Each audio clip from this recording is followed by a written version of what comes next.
Good morning, my dollar bin beauties. I am back, taking a break from villainy and scientific research to bring you another sack of priceless artifacts I rescued from the dollar bin.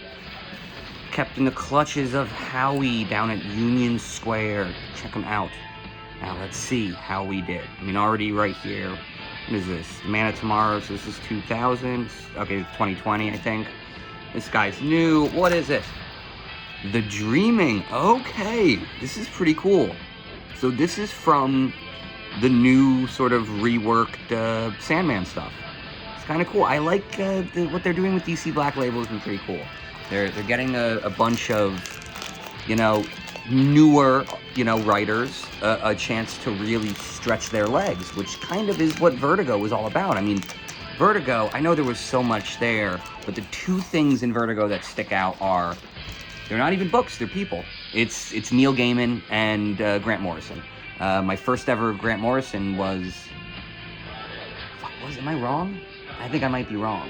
I don't know if, I thought Grant Morrison did something, but whatever. But basically, Vertigo gave us Neil Gaiman, and if he wasn't given this weird pocket universe to really stretch his legs, I don't think we have Neil Gaiman being the creator he is today. So I like them giving like a new generation of artists the same kind of leeway.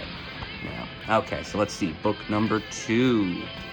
We got Avengers versus X-Men. Yeah, so this is very modern. I was not reading comics at this.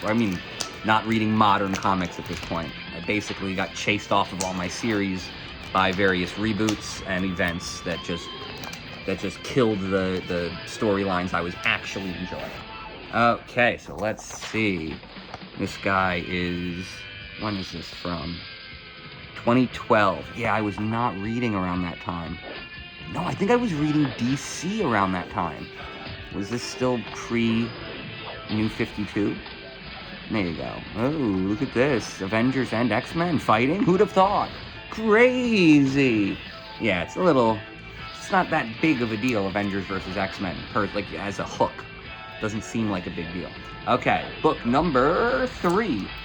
The Mighty Thor. This is another new guy. But this is from Fraction's run. I mean, this is genuinely a great run. 1 second. Sip of coffee. Gotta love coffee. So yeah, Matt Fraction really, I want to say, reinvigorated Thor. Like, he did for the comics, the kind of reboot that was really needed for the movie to even matter. Without there being some traction within the comic book community, and that was largely because of, this run. I honestly can't think of like an amazing Thor run since Simonson. That was what, 80s? And so it's really, he's always been an interesting character. It feels like it's not easy to do anything with him for a long period of time. Oof, look at this. Poor guy. Galactus. What a dick. I'm take that. I know it's not his fault. It's not his fault. He's doing his best, and I'm sorry. It's a position-based argument. I'm the guy he eats. So naturally, I'm not so happy about his workflow. He's got job security. Meanwhile, I can get fired from Toombs Aeronautics any day. It's Galactus. Schmalactus. Don't tell him I said that. Please don't tell him I said that. Okay, and book number 4 is X Factor's Polarity. What is this? Doctor Strange at odds with? What is this? I'm honestly not even sure what series this is. I want to say this is Doctor Strange. Is this Doctor Strange? I mean, none of these are in a position to be a title. Yeah, I don't know. Is this X Factor? This is Doctor Strange, Sorcerer Supreme. There you go. You can tell because it's about 8% bigger than that. That's how you know it's the title, because they said it's second, and it's covered up by it's weird, whatever. But this is fun. So this is 1994. I'll enjoy reading this. This is going to be some hot nonsense. I mean, at this point, right, like X Factor is like a government-run team or something, and teaming up with Doctor Strange. I mean, that is some hot 90s nonsense.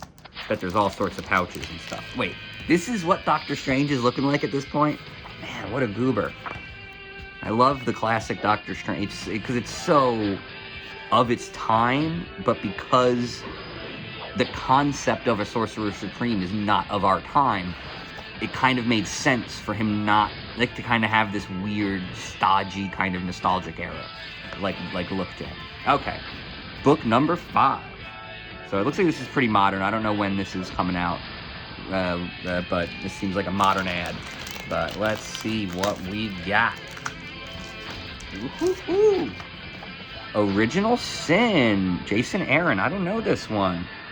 Who Holds the Eye? Ooh, okay. I have no idea what the hell this is. This seems like a very interesting little mini-series. The Watcher has been... Okay, interesting. That's a familiar plot line. What is that? Okay. Very, very interesting. So this is them messing with an AR, alternate reality app. I was looking for, like a little publishing blurb where it said what year, but this is pretty interesting. I might try to track down... I'm going to keep looking for these. I'm going to see if I can put together a run of this. You know, I can't really read it yet, but once I get issue 1, you know, this being issue 2. So once I get a consecutive order, I will start reading them. So it's pretty cool. I mean, Jason Aaron and this whole weird cosmic nonsense. Big fan. There you go. Another batch of priceless artifacts rescued. And I will see you, Dollar Bin Beauties, next time.